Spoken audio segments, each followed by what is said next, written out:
ReliaQuest mental performance coaches Dr. Nicole Detling and Derin McMains interview top performers across multiple industries to unpack the strategies and the mindset they use to get the job done. Welcome to No Show Dogs, powered by ReliaQuest. Hey, welcome back to the No Show Dogs podcast, powered by ReliaQuest. I'm Derin McMains, and I'm joined by my co-host, Dr. Nicole Detling. And today we get the opportunity to learn from Colgate University men's lacrosse head coach, Matt Karweck. Coach Karweck took over the head coaching role in 2018 after stops as an assistant coach at Detroit, Merrimack, and the University of Notre Dame. This past season, he turned the Raiders program back into a top 15 team and led them back to the NCAA postseason tournament for the first time in 10 years after winning the Patriot League tournament. I'm telling you, folks, this guy, one of the best up-and-coming head coaches in the country. You're going to love him. Just wait. Doc, we've had the weekend now to reflect on our conversation with Coach Karweck. Let's just each offer a quick takeaway and something to listen for our listeners before we jump into the interview. All right. So, Doc, what do you got? Well, first of all, I'm going to start by saying a really big statement that I may regret later down the road, but I'm going to put it out there that this was one of my favorite interviews that we've ever done. Yeah. Wow. Yeah. This guy is, man, he is just authentic. He was vulnerable. He was just true to himself. You could feel his passion and his energy in a way that is hard to come across for anyone in a virtual interview.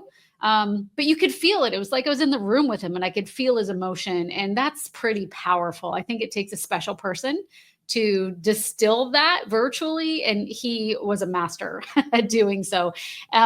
With that, what did I take from it? I took a lot from it, but choosing something, one of the first things he talks about in his interview was looking at what was missing when he first went to Colgate and figuring out what was missing with this culture. And he started by using the core values or designing core values that he felt would help fill in the gaps from the team. And he realized that just wasn't genuine. It just didn't go anywhere. And so he turned that around. He took a step back and he figured out what was most important to him as a leader that he wanted to distill in his players, and learned that when you play to your strengths, you tend to play better versus playing to your weaknesses. So rather than designing core values for the team to fill in the gaps and force people into categories that they didn't necessarily fit in, he took a step back and said, hey, where are our strengths? What are we already doing well? And what's important to me? And how do I marry those two into a successful program? And so he built his culture based on that. And it's actually a really cool story. Yeah, that's so good. And mine kind of piggybacks that as well, kind of expands on that a little bit. Because one of my takeaways was just how important authenticity is as a leader. And it wasn't really until he became authentic as a leader and anchored his program to his own core values that his program really turned the corner and is now one of the tops in the country. And I think one thing to listen for that I think listeners will really enjoy and appreciate is when he brings us into the huddle of what he tells his team in the middle of this pressure-packed game late in the season on the road in the Carrier Dome versus Syracuse, right? Like thousands are in the stands. It's loud. His guys are really on the breaking point of succumbing to the pressure, and he pulls them all in right in the middle of this big moment, and he tells his guys, how great is this? How lucky are we to be here? Now, look, he shares a lot more of what went on in that huddle that I'm just telling you got to listen to when you hear it. It's going to be awesome. And I don't know about you, but it literally made the hair on the back of my neck stand up, like when he brought us into the huddle. Yeah. And but this is why it's so important to get locked in on this part of that conversation that we have with him. Because if you want to know what someone's about, you got to see how they handle pressure. If you want to see what a leader's really like, see how they respond when the moment really starts to squeeze them. Like there's this old story of Wayne Dyer, and he's the speaker, and he's on the stage and he's talking to an audience, and he asks them, hey, what comes out of an orange when you squeeze it? And he continues and he asks, does apple juice come out of it? Does grape juice come out of an orange when you squeeze it? And of course not, right? And he says, when you squeeze an orange juice comes out of it. Why? Because that's what's on the inside. Look, when life begins to squeeze us, when life begins to squeeze you, when the pressure starts to mount, when that deadline begins to choke you, like what comes out of you is what's inside of you. And that Syracuse game was starting to squeeze the guys. And that's why I love it so much. That moment was attempting to press in on the coaching staff. And what came out of Coach Karweck was what authentically was inside of him. And that's gratitude. And that's what we're talking about today. And we talk a lot about that core value of gratitude, how it comes to life and how it impacts performance specifically within the Colgate men's lacrosse program. Check it out. Hey, Coach Karweck, welcome to No Show Dogs. Thanks, Derin. Good to see you, man. Doc, Good to see you. Thanks for having me. Oh, man, we're fired up for this one. Hey, first of all, before we get started, we just got to congratulate you, man, and your program on an incredible year, reestablishing Colgate as a top 15 program in the country. You guys made the NCAA postseason tournament for the first time in 10 years, winning the Patriot League tournament to clinch an automatic berth. So first of all, congratulations, man. It was a lot of fun to watch your guys run there in the Patriot League tournament. And then, shoot, man, that Penn State game, like I thought you guys had them. It was a good one. I tell you, thank you for saying all that. I appreciate it. And it's, what's awesome is that I just scheduled Penn State as the first game for next year. So fantastic. Let that simmer. I didn't told my guys yet that. So if they hear this podcast first, they'll know. But when you lose that kind of game and you watch your team, put all their hearts and souls into it and be up by 1 with 5 minutes to go. And you know what I mean? And then to lose it. And I'm looking over at my guys and I'm like, man, I can't wait to schedule this game next year. I couldn't wait because then we played them usually the first game of the year every year. And so now I'm super excited about it. And it's a good drive for the summer. Always, absolutely. Rematch, baby. That's good. Yeah. Well, hey, let's go back to 2018. Let's go back to 2018 when you were hired to become the head coach. What you were told that there needs to be a culture rebuild. So just what did you do, man? Like, how do you start to rebuild a culture? What does that look like? Yeah, that's such a great question. That was pre-pandemic, right? That's where we're going back before. Yeah, if everybody remembers that. Before that world existed. Yeah. Pre-COVID, right. Yeah. You're right. Yeah. That's such a great question. It is, in a lot of ways, I wasn't sure what that meant. When you first walk into something, you're like, all right, I'll go in there, I'll assess the situation, I'll put my stamp on it, and then we'll go forward. And theoretically, it sounds great. I was a first-time head coach. Derin, as you know, you and I had some of these conversations before I came and helped me with the interview process and all those things and thinking about what that could look like when that was what they wanted, And so you could talk all the talk that you want about culture change and what you're going to do when you get there and how it's going to look and feel. And in reality, what I found out is that like you're figuring it out as you go. But what you do know is that the values that you carry and that you've learned from previous coaches and staffs and other things, they have to be set early. Because if they're not, then you're really swimming consistently. And so that was one of the first things that we did was get to know the players and all those things, keep recruits, all that the logistics that you needed to handle. But as we landed into our program, we were figuring out our core values, and I was figuring out my own personal core values. And I went through a lot of that process with people like yourself and some, my coaching staff and those kind of things of, well, who do we actually want to be? And what can we do here at Colgate? What does it mean to be a Colgate student athlete and a Colgate lacrosse player? And to define that, it takes longer than you think. Yeah. Yeah. So what were those? Like, what'd you guys land on? Originally, right?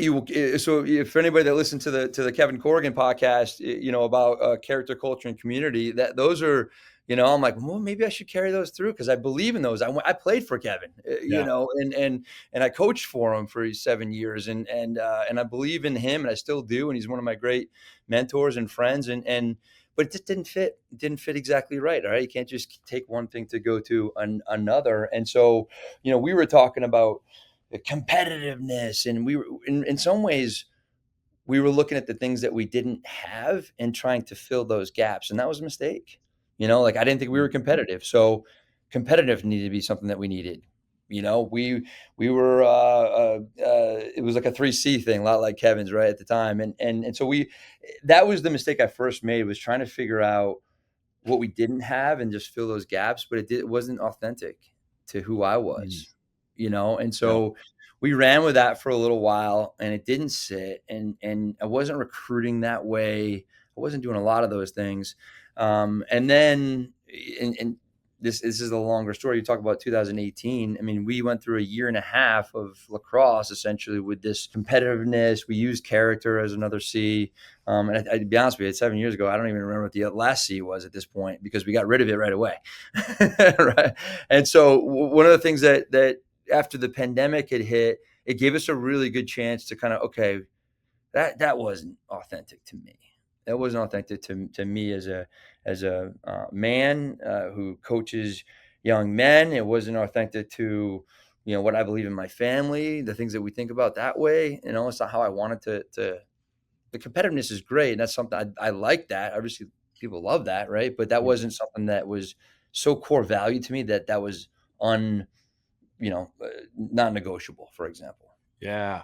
So you bring up a great word there, non-negotiable, right? And I think it's establishing that as a leader, and it's cool to hear you talk about your process. Really appreciate your vulnerability, talking about the mistakes you made, and you tried the whole copy and paste. Well, I believe in this guy. I've trained under this guy. I played under this guy, all the stuff. And then I'm just going to take what he did and do it over here, and then realize, well, that it's inauthentic. It's not that it's bad, it's just inauthentic, right? And so what does the discovery process look like? Because I think about leaders that are listening to this, they're going to go into, right, whether it's a coach going into a program or a leader going into a new team or new organization. So what does that discovery process look like when you're thinking like, what am I about? The way I think about it is, I've been challenged like this a good bit, and I keep asking myself and my family, and I think for head coaches or leaders that, you want to get your assistants involved in those kind of things. And I think that's great. But really you have to be true to you. What do you want as a coach? Because that's what you're going to talk about. You're not going to talk about something that somebody else does. And yeah, you're right. That will help us win. It's like, no, like, how did you grow up? What are the things that you thought about when you were growing up that you appreciated from other people, right? There's a great practices out there that are, around that. And I'm sure you all have done this a million times, but what are the best qualities of your 5 favorite people, for example, right? And so you're looking at those things and you're like, I love that. And I am that.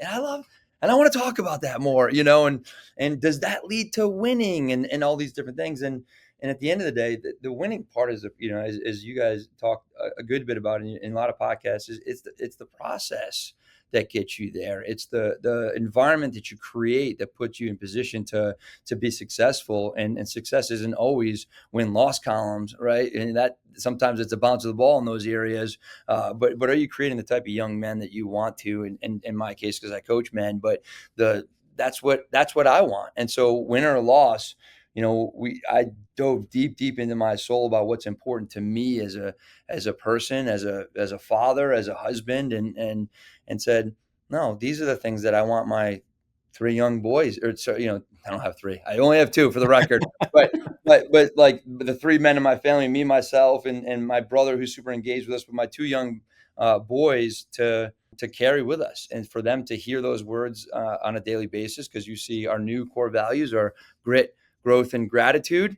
It's the growth mindset, grittiness people know all about, and gratitude certainly is something that's important to me, and that you emulate yourself that way. And so for me, those are the things I landed on after we had made the mistakes of what you had said beforehand. And it really took a long time for me to be vulnerable in my own self and to say, no, this is it.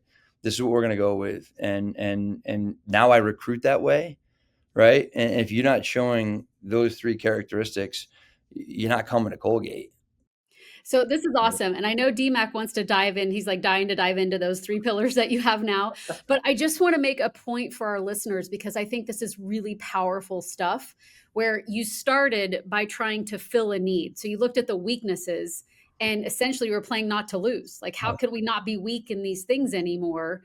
Versus saying, wait a minute, what do we want to build into? What are our strengths? How can we play to win instead of playing not to lose? And taking a look at what is around you that not only you currently believe in, but you want others to believe in and push toward as well. And I think that's a great message for coaches, business leaders, whomever it may be. It's not about filling the hole and finding the weaknesses. It's about finding the strengths and utilizing those strengths and making them stronger, which eventually probably overcome some of those weaknesses. Was that your experience? 100%. And it's so easy to think about it that way, because everybody wants to look at like your favorite, NFL team. You're like, okay, where are the weaknesses? We need a better quarterback. We need a better this and this. And so you just fill those gaps, and then things are going to be awesome. It just doesn't work like that in real life. And so I think that, even though it's fun to think about those things of what the gaps that you have, that's not core. I mean, it's the true name of the value. Right? It's core values. It's not, immediate needs or otherwise. And so, that's great. Really well put, Doc. That's great, man. So grit, growth, and gratitude. So I think our listeners are going to hear this and go, grit, got it. They're going to hear growth. Yep, got it. Gratitude, on the other hand, as a pillar of a collegiate lacrosse program, right, is not something that you see very often. And so let's just first talk about, how did you land on gratitude specifically, and then what does it look like? Like how does it show up in your program? When I was doing that self-assessment stuff that I talked about, I kept thinking about humility and appreciating your opportunity. I came from a small town in upstate New York, and had an opportunity to, in some ways, leave my town when a lot of folks couldn't do those things and couldn't have that opportunity educationally or with lacrosse. That was my vehicle in a lot of ways to go do something a little bit different. And when I think about that, I appreciate that so much. And I appreciate my coaches who put me in position to do that. I appreciate my teachers who were like, you need to study, do you understand? And it's funny, I get like choked up about it because I'm going tomorrow to see my old high school coach who's still coaching, there, and watch him play. And I land on that constantly. And I do think, and I don't want to say kids these days because I can't stand that language, but there is a real arrogance and entitlement that exists, and that bothers me to my core. None of my closest friends or people that I love and care about carry arrogance or entitlement in their world, and I found out that was such an important piece of who I am and who I want to be around, that if I joke about this a good bit, but if somebody doesn't open the door for their parent while they're on the visit and it's an opportunity to open to it, it's a massive red flag for me. Wow. And it's a small thing, and again, I get a chance to choose. And this is the beautiful part about it. I get a chance to choose my son's heroes. It's a strange thing to say, but they're at practice every day. They know who these guys, they know their numbers. They know what they're doing. They know they'll get their strings, strung up just like them. And so I get a chance to choose their heroes in a lot of ways. And so a guy that's not showing gratitude doesn't really vibe with me in that regard. And so I landed on that because I kept thinking about, do you appreciate your opportunity? And come to find out, to your point, Derin, when you have that, you tend to work from a different area. You tend to be motivated from a different area of your brain. And I think that is, that's such a powerful piece. That why are you doing what you do? Well, I do it because I appreciate the sacrifices of so-and-so back when, or the people that are in my lives now. And that's why I work hard. And that to me is gratitude. Do you suss that out in the recruiting process? Like, I know you talked about holding the door, but it's like, are you asking particular questions around that? And let me ask this too, when guys show up on campus, like how do you roll it out? So I guess there's two things. So how do you suss it out and how do you roll it out? You can sense arrogance on the phone and entitlement, right? Especially since we haven't been successful here. So when I get at somebody on the phone and they're like, yeah, tell me about your program. I'm like, okay, I'm not going to sell you, but I understand how recruiting works and I get that, but it's almost like anybody who wants to serve somebody else and or be curious about somebody else's world or what they're trying to build or how they're doing it, that's really attractive to me, And so if you're not inquisitive about how our season went and like how did you land on those G's, those 3 G's, coach? Like that's really interesting to me. Okay. Now I know this kid is interested in learning. He's got the growth mindset in some ways. He's curious about me. So there's an appreciation for me as a professional and as a coach. Then I know that I'm gonna have a pretty good relationship with that young man in the future. So that's the first thing I would say, to your point, on the phone, when it's just a phone call and I don't know his face and otherwise. And so everybody loves to talk about like, do they carry their bag after and not make their mom do it? Like, I don't know. That stuff is like, I get that, but more about, for me, it's are you inquisitive of the way that we are? And I always tell them when they commit to us, the first thing that they do is thank their parents right there on the spot, because they're usually on the phone when that's happening, and to call their coaches that have gotten them to this point, and to call the other coaches and tell them, I appreciate you recruiting me. I'm going to choose Colgate, but thank you for spending so much time and energy on my world. And I really do appreciate that. And that's just, it sets the tone for who we want to be consistently, whether it goes right for you or whether it goes wrong for somebody else. That's an appreciation piece. That would say that would answer your first part of your question. The second part of your question is, gratitude comes in all forms, in my opinion. And it's a lot of the small culture stuff, right? Like that you can land on, right? How clean is your locker room? For example, that to me is an appreciation for, the space and the people that came before you, in the locker room. It's also appreciation for the people that clean the locker room when you guys aren't there in the middle of the night. And that's, you walk into this beautiful space and we're so blessed to have it. It's like, no, you take care of your space. That's an opportunity for gratitude for us. We do this great thing that I'm so proud of and I love, and I highly recommend it if you're a coach out there to do. Every team meal that we have, we recognize before anybody has a bite of anything or a drink of anything, we recognize the chef, we recognize the servers, and then we also recognize the food. And so we get two guys, you'll love this. You get two guys that get up there and they're like, all right, listen up. We're doing gratitude check. Now it's really like taking it in and of itself. And they'll go through, and we'd like to thank, Joey in the back, and people are like, oh, Joey. And Joey's like, sometimes they come out, sometimes they don't, but either way, we're cheering as loud as we can in the restaurant. And it's just a moment for me that it nails every time. And it's appreciation for the food on your table, people that are serving it to you, and who had cooked it before you. And then we eat and no phones, no technology at any meal that we have together as a team. And now conversations happening, all these different, it all wraps into one. So I answered that question in a long way, but those are the things, and you constantly can find moments to press that. And when it doesn't happen, that you have to address that as well. When someone doesn't reply to an email from somebody on campus in a timely fashion, that's a major thing for me. In some ways, for the college coaches out there or the high school coaches, if somebody, gets in trouble off the field with something else, that's fine. You're making decisions that sometimes your brain's not fully developed till you're 25, as they say, right? And that's my wife tells me, she's a clinical psychologist. So, but those things happen. But to not reply to somebody who needs something from you or is trying to do something for you, and you're like, yeah, I'll get to it. That's a massive red flag for us on campus, and that's punishable far more than if you made a mistake off the field.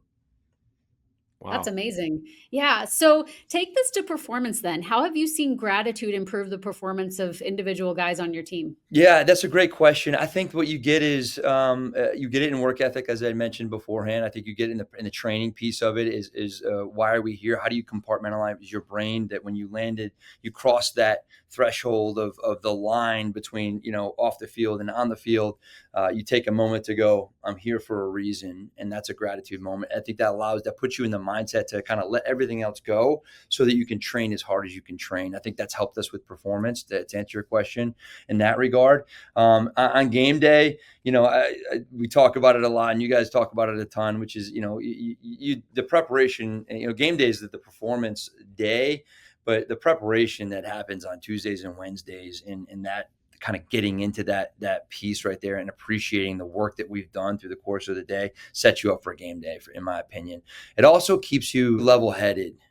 Like, for example, we were at Penn State, and that was a huge game, obviously. But if you rewind it back to when we played Syracuse, to a two-goal game in the Dome with just as many fans as we had there, I looked up in the huddle and I could see it in the guy's eyes of like, this is a really intense moment, and I got to be ready to go, and all these different things, and sometimes wandering eyes and all this nervousness. And I got him in close, and I'm like, how great is this? How lucky are we to be here right now? Isn't this awesome? Take a look around, boys. You're made to be here. You've trained yourself to be here. People have sacrificed so much for you to be here. Just go live it. And I think that's that was a powerful message that the guys are like, oh my God, you're right. Let's just go play the game. the game that I know how to play and I know how to train. So I don't know if that answers your question, Doc, but that's the way Yeah, I think it about it. does. It does. That was incredible. Thank you for that. I want to take it one step further and say, it's easy to show gratitude and to feel gratitude when you're winning. For sure. How about when you go through a losing streak? How do you continue to drive that message, and how does that come across to the players? How do they take that? Mm-hmm. How can you use that? Yeah, because it's core value stuff, it's easy to come back to. If you just all of a sudden are like, let's be appreciative of our things, it's like, okay, but because it's a daily practice of what we think about and talk about. And, at the beginning of every week, we celebrate somebody who emulates a value, and typically gratitude is a good one. And so, for us, it's, on the first thing that we do on Monday at practice is appreciate somebody who in our program has done the things, whether it's a gritty thing or they had, like I said, a growth mindset, they've gotten better. Otherwise, typically it's not a starter who scored the most goals, as you can probably imagine. But that's how we start our practice each week for gratitude. So whether win or lose, that's a really important thing that we do and usually guys go crazy. So all of a sudden the energy changes because you celebrate a guy who worked his tail off, and you're like, all right, let's get going and let's move on to this next thing. And so that's where I've found us to be consistent in that regard. It helps us to start the week. But to your point, I think the growth mindset really takes over a good bit when you mention, some losing things, which we've done, for sure here. You know what, Coach? I was watching your game on ESPN, the NCAA tournament game you guys play in Penn State. Yeah. And I think it's the second quarter. I think late in the second quarter, they cut to you on the sideline, and you're talking to a group of guys. And the announcer, I don't know if you've heard this yet, but the announcer referred to you as the Ted Lasso of lacrosse. Right? First, have you heard that yet? Has somebody brought that up to you yet? Yeah, a couple people. I didn't watch the broadcast yet, but I had heard somebody. Okay. Yeah. All right. And anyway, when I hear your story, by the way, I literally wrote down like things to do. Make sure to eat with Colgate men's lacrosse team, because I would love to sit in a restaurant with you guys and be like, "Way to go, Joey!" And I would just I want to cheer with you guys. I think it'd be amazing. But anyway, I say all that, and that I know people are getting the vibe, right? They're listening to this. They're like, "I love this guy." And so, anyway, the announcer goes on and on about your positivity and the feeling within the program and all that kind of stuff. So but I'm just curious, like when somebody makes that reference about you. Mm-hmm. Like, what do you think about that?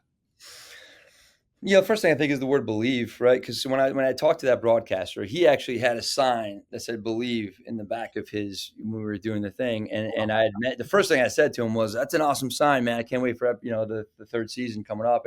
And we were laughing about it, and I had said, like one of the things that I love about that piece is when his ability to be able to keep things on track, right? To be able to say like, no, there's a way here, there's a belief here. And, for me and looking at who you guys have had on your podcast and the impressive people that you've had who've won championships and done many, many things. And, I'm at my stage in my career where I'm building and I'm watching and I'm learning and I'm constantly on with these things. I also have to believe. I have to believe in myself and my players. And my coaches and who, what we're trying to build here. And when you do that and it's unrelenting, then you start to get, I think, what you had this year, which is, like for us, and I hope that people understand is that I've taken a lot of lumps. I've been with Kevin Corrigan. We didn't win a national championship when we were there, but I've watched him. When I was a player, we were not very good. And I played for him and at Notre Dame, and now, watching him win his the two national championships 2 years ago, it was, I'm sitting back with just such pride because he believed and he understood that if you keep that going, and that's what he said on his podcast, which is really cool, is that you just keep that mentality going, that we can win any game at any point in time. And, and you play that way and you think that way. What you do is you start to train that way and you train your people to think that way with you. Then things start to gradually change. And that's what we had gotten. And we're blessed now, as you watch that game, Derin, to your point, right now when I'm talking to my players in the summer, I'm like, hey, because Penn State ended up beating Notre Dame and going to the Final Four. Yeah, they were the Final Four. I saw that, yeah. So, which is the best thing that's ever happened for us. Sounds crazy for watching my alma mater lose. But don't tell Kevin I said that. But no, but for us, we were up by 1 and 5 minutes to go. So I look at my guys and I'm like, how do you feel about Penn State going to the Final Four? And they're like, they're not happy about it. And I said, why not? They're like, it could have been us. And I'm like, yes, that's the way. That's it. That's the stuff. I'm trying to tell you. It's always been in some ways, a sign in the back of belief of like, you can do this. You can do it, man. You go for it. What are you waiting for? Just go and grab that thing. And now I have a group of ridiculously hungry, young men returning that not only believe because we've taught them to believe and train that way, but they saw it and they're like, oh, we were so close. And so I'm really excited about the year to come, I guess. Yeah, man. Yeah. I'm excited for you. I know Doc is too. We're over there like cheering for you guys. I know. Oh, yeah. I'm like restraining myself from like jumping up and down. Go Colgate Lacrosse. Yeah. No Show Dogs is brought to you by ReliaQuest, a global leader in cybersecurity. ReliaQuest helps enterprise cybersecurity teams contain threats in minutes with its AI-powered security operations platform, Gray Matter. ReliaQuest makes security possible for the most trusted enterprise brands in the world. Learn more at ReliaQuest.com. Where do you go though for that belief, right? Like early on at Colgate when you're building the program, right? And you mentioned you're still building, obviously, and like once you get results like you've gotten over the last couple of years, I think last year you beat a couple top 5 opponents. You beat both Penn State and Army last year, and then this year obviously carries on to the NCAA tournament. So obviously, like everybody's seeing you guys coming, and guys are starting to believe because the results are starting to indicate that. But before that, when it's maybe you on an island or you're the one guy pounding the drum, like we got to believe, like where do you go when you feel beat up down in the dumps? What do you do to bring yourself back up so you can be the best version of you for the assistant coaches and the student athletes and everyone that's looking to you for guidance? Right. I scroll through my phone and look for McMains first, and then, listen, I've been in some dark places and had major doubts about whether I was capable of doing, what we did last year and to flip a culture. And, we had some tough times and I had to make some tough decisions, and I've had to let coaches go, and I've had to do some of these things. And Dr. Nikki Moore, who's over at Cornell now, who just won the championship actually in lacrosse. She was the athletic director when I was first hired, and she hired me, and I'm still close with her. And one of the things that she had said to me was, you were born to do this. And I thought that was really strange to hear from, as you look at your record, you're like, really? I'm not sure if you're right about that, but she knew that I cared about the other things that were going to lead to it. Right. And then we're going to get there, and to believe in that strategy in a lot of ways, the way that Kevin has done it at Notre Dame, and is to put yourself in position to train these young men to be what you want them to be as humans. And when you do it that way and you recruit the right type of people, will find you, and then you vibe, and then things start to go, then your training habits and those kind of things become part of who you are. And what Colgate Lacrosse has become this thing now that people are like, that's awesome. I'm really excited about that. They're doing these things. They're playing this particular style. That coach got a lot of energy, even though he looks like he's really old. He's not that old. So but that's the thing that I think is really exciting for me is to certainly see those results. That's really good. But hearing it from your family, my wife has been my unbelievable rock, and she says the same things to me all the time of like, just keep going. You know what you're doing. You know what it looks and feels like, and you do it the right way every time. You don't take any shortcuts. You're not doing other things that are out of bounds of anything. You're not rude to people. You emulate grit, growth, and gratitude. And sometimes at this point in particular, use your grit because you got it. Yeah, I know we're getting up against it, but I want to ask one follow-up question based on that before we get to our last question. Yeah. When it took you a while before you finally landed on your 3 pillars, and I'm sure not everyone on the team said, yeah, I'm in on all 3 of those pillars. And you just kind of mentioned like you've been through some struggle there. What do you do with those players or those coaches? How do you handle it if someone isn't on board with that? If someone says, you know what, I like these 2, but gratitude, are you kidding me? I'm not going to cheer for the waiter. Yeah. How do you handle that? That's such an unbelievable question. And one of the things that it comes back to me constantly is that you're never going to be 100% on that in recruiting, even if you feel like you're right on it, right? Even if you've done all your research and, can you make somebody grittier? I think you can a little bit. I think you can make them, and maybe you guys I would love to hear what you all have to say about that. But can you help somebody to appreciate I think a little bit you can do each of those things, but when you're surrounded by others that also are doing those things, you tend to become more of that because that's what everybody else is doing. And so whether or not you want to do the gratitude thing for the dinner thing, even though it sounds awesome, we've had guys go up there and be like, yeah, there's a chicken parm, and and it's like, no, hold on. And then they get into it and they get juiced because the whole team's like, well, let's go, man. You got this. And it becomes part of like, okay, you know what? I may not completely emulate those values myself, but I know if I want to be a part of this program, I have to do those things.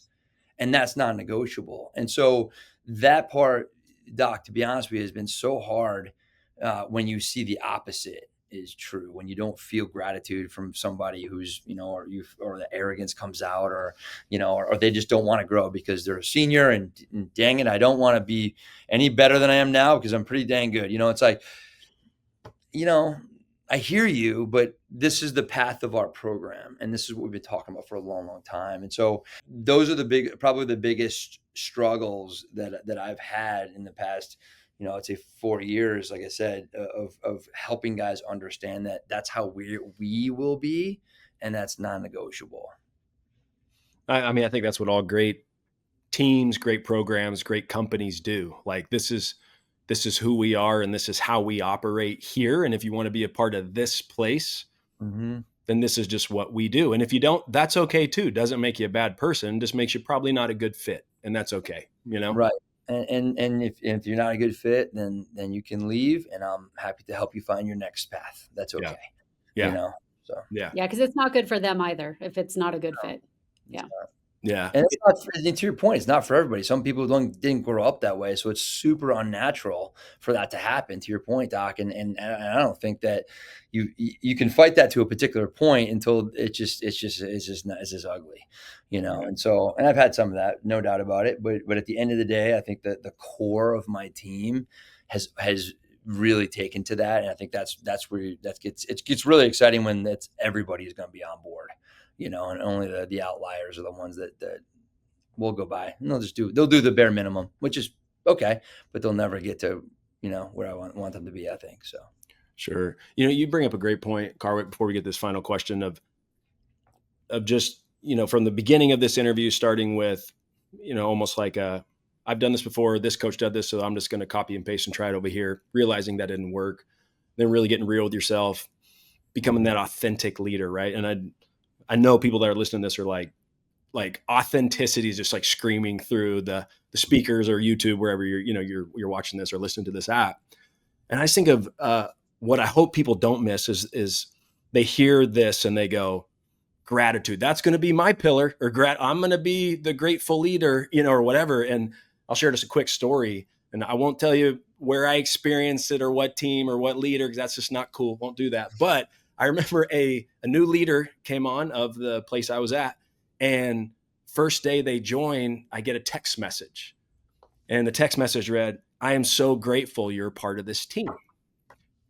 Now, I had never met this individual in my life. Didn't know them from anybody. And it came across and I thought, how is this person grateful for me? They don't even know me, right? And it came across really crappy and real inauthentic, right? And so right away, I'm already like, this person's trying to like fluff me up or something, like I already like had a bad experience. And this person probably just read it in a book, like, I'm going to be grateful, versus like, just be honest and just say, hey, looking forward to getting to know you. Like that would be a great first text message, not I'm so grateful you're here. It's like, you don't even know me. You might hate me, So anyway, I share that, and that I think there's a lot of lessons to be learned here around not just gratitude, but authenticity, right? Because you can't fake that. Right. And when Doc and I, when we hear you speak and we see you speak about this, like it is truly who you are, the core of your being just comes out. Right. And then that's what makes you so great at what you do, right? That's what makes people believe in you. That's what people makes people believe in your program, and shoot, gets parents and student athletes excited to be around you and a part of their program and part of your program. Thanks, man. I appreciate saying that. That's good. Yeah. So last question, man. And this is the one that we ask all our guests here. It's our final question on the No Show Dogs podcast. You probably know what's coming. We talk about no show dogs. What does it mean? Like, we do the work, right? We don't care if it looks bad. We don't care if it's duct tape on it, right? We're about the work. We're not about talking about it. So with that being said, what are some of the things, man, that you think you've done in your career that have helped you have success up to this point that you think maybe others haven't? I am a learner, and I think that I'm okay and with being wrong and being vulnerable in that area. And that's really scary to say for a lot of people. And I've been burned on that, frankly. I've trusted people and I've gotten backstabbed. I've, opened myself up to student athletes and other people, and they take that as a weakness, and what happens is, what they realize when you pair that with a sense of confidence of like, no, this is what I believe in. I believe in learning from people, and eventually I'm going to know as much as I possibly can know from other people. And I'm willing to learn and listen and look at somebody and ask a question, and it'd be okay for me to not have the exact right answer right away. Some people see that as like you're not the leader of the things that, and you put their fist up and do this whole thing. And I'm just like, no, the best leaders that I've ever been around are the people that have opened their minds and their hearts to go, what's the next best thing I can learn today? What can I read? What can I think about? What can I, and I think that when you do that has set me apart, because I'm 42 now, 41, 42, 40. I'm going to be 42. You forget after 40. But that I allow myself to do that. I allow myself to do that yearly. I allow myself to do that quarterly.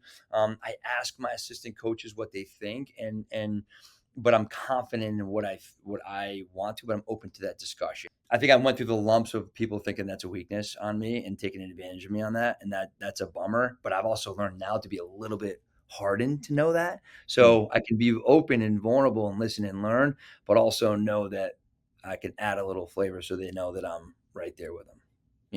That would be the one thing I would say for me that a lot of young people right now in coaching in particular for where I am, they don't, they want to coordinate a side of the ball, for example, right away. And they want to put their stamp on it. And that's because then that gives them an identity and they can go get their next job and everything else. I'm like, I sat behind Kevin Corrigan and Jerry Byrne for 6 years, and I'm not sure if I said a word in a huddle.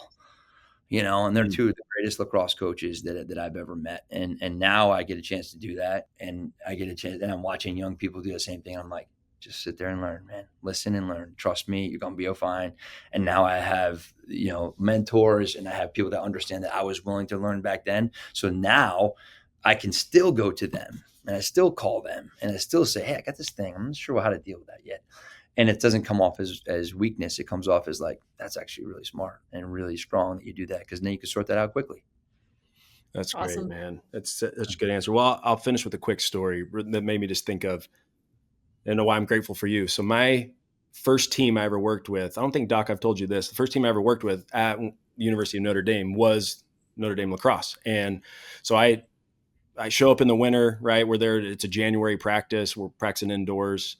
Thank goodness, because it's freezing. And I'm watching the practice, and you guys are playing a game, and I'd never watched lacrosse in my life, right? So imagine this. I'm already nervous going to the University of Notre Dame. Now I'm supposed to help this program that's been knocking at the door of a national championship kind of get over the hump, and I don't even know how the game works. And so I remember watching guys take shots. They were going out of bounds, and then the same team would get the ball. And I'm like, what is going on? So the next day, I don't know if you remember this, Karweck. So I knock on the door at Notre Dame lacrosse office, knock on the door. You're the only one in there.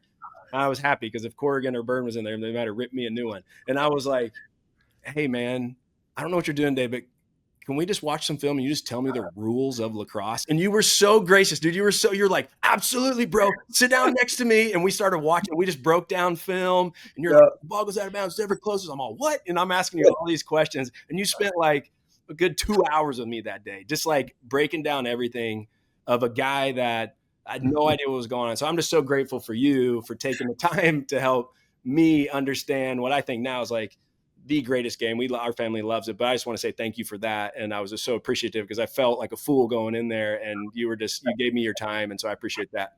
You're the best, man. Listen, I've benefited greatly. If that was the reason why we became so close, I'm so happy I did it, man. I tell you, no, but you don't want to go through the whole moment of appreciating people, but you've been, a mentor of mine for a long, long time, man. And Doc, hopefully you know how important he is to me and what that is. I even called you this year when I had some of these struggles that I had mentioned even before, and just talking through those things. So what you do on this thing and how you're inspiring people to continue to learn and get better has been phenomenal. So I'm really proud of being on this podcast, really humbled, and good luck to both of you. So thanks for saying that, D-Mac. You're the best, brother.